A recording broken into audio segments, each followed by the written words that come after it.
So here we are, literal minutes after finishing The Legacy of Kain, or Legacy of Kain Soul Reaver 2. And as ever, this is a review based entirely upon my feelings immediately after finishing the game. There's no scripting, there's no time to write anything down.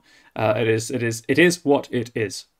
So we'll start with what I liked, and then we'll go with what I didn't like. What I liked, the story, obviously, it is peak drama, and drama feeds me. I'm a very dramatic person. If you haven't guessed that by now, please do watch more material on the channel and you will discover that I'm an extremely dramatic person.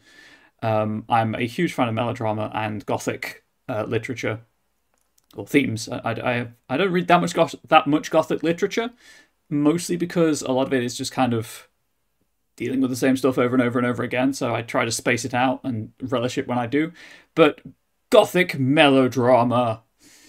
I've seen the question in chat. I will answer it at the end.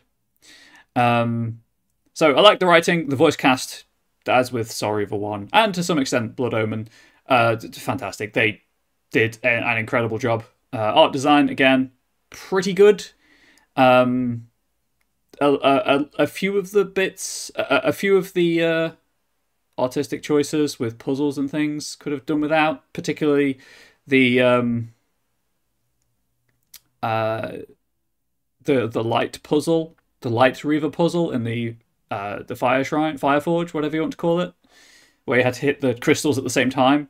That could have been a bit clearer through the art, but yeah, it is what it is. No game is perfect after all.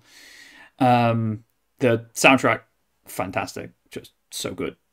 Graphically, it still holds up reasonably well. I mean, I know it's a PlayStation 2 game from 2001, and I'm playing it on a 7-year-old laptop in 2024, but it still holds up pretty well. I wouldn't be too angry if more games had this art style still, with the the vaguely chunky models. But there's the PS1 aesthetic that's in vogue right now, so maybe we'll move on to the early 2000s aesthetic soon. Who knows? What I didn't like, again, what I didn't like, kind of with the first one, there's a lot of stuff that's not... What I don't like is my camera misbehaving. There's a lot of stuff that isn't necessarily explained as well as it could be, which may have been because the game was developed over a period of 2 years, which you can tell, and that's a talking point for in a moment. But I would have appreciated a bit more opacity in certain things. For instance, how Janos knows who Raziel is. No question of that, he just does. So that's cool.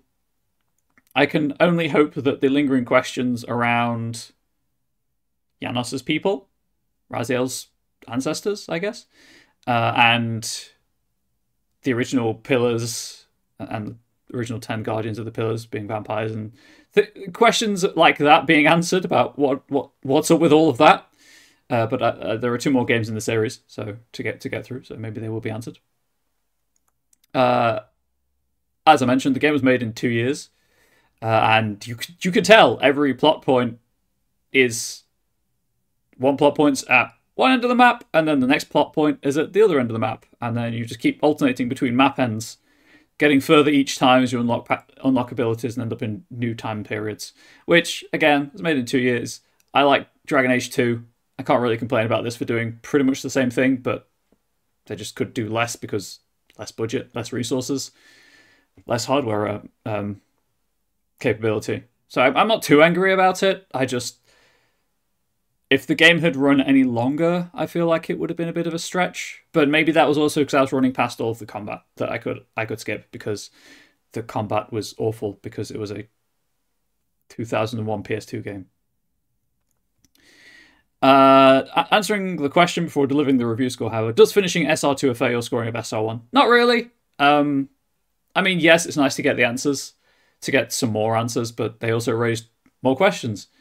So while the story is contiguous, I think that's the right word, the games themselves do largely stand alone. Particularly this one, with a lot of the opening sequences just kind of recapping the important stuff, I guess. Particularly certainly with the prologue being just the ending cutscene. But enough of this was recapped, and obviously this game tied in heavily to Blood Omen as well, with Kane's history. Again, still pretty sure the Dark Heart that was taken from Janos is powering Kane, but who knows? But all like quibbles aside, I did mostly enjoy it. It's not a perfect game by any stretch of the imagination. It does get the 8 out of 10 that I give most games. I'll be honest, most games are 8 of 10. Nothing's perfect, but I feel the writing and the sound design elevated it above average. So, not giving it a 5 or a 6. The voice cast pushes it up to the 8. I really liked the fact that there were no real bosses. It was just solve puzzles and win. Very different to the first game, and I really appreciated that.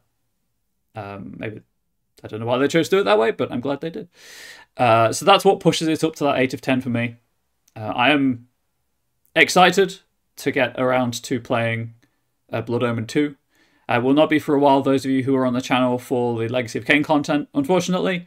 But it will be happening because I want to play it and I own it.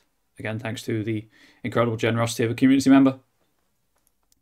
So tune in next time. For those of you watching my videos in order, we'll just be going back to Breath of the Wild, where I'll have to finish that because that's all. Basically, I've got one area left in the game, and it's the Ganon fight. So, yay, I guess. But until next time, please do let me know what you thought in the comment section below. Constructive criticism, of course, of the review, content, or format. Bearing in mind that I do these, let's say, mere moments after finishing the game, is always gratefully appreciated. But please do consider subscribing. Please let me know what you thought in the comment section below. Please do consider coming over to twitch.tv/ComradeBubbles. Links in the description. And following me on Twitch. It's free and it supports the channel. But until next time, please do stay safe. Please do stay healthy. Please do stay wholesome. Much love to you all. Goodbye.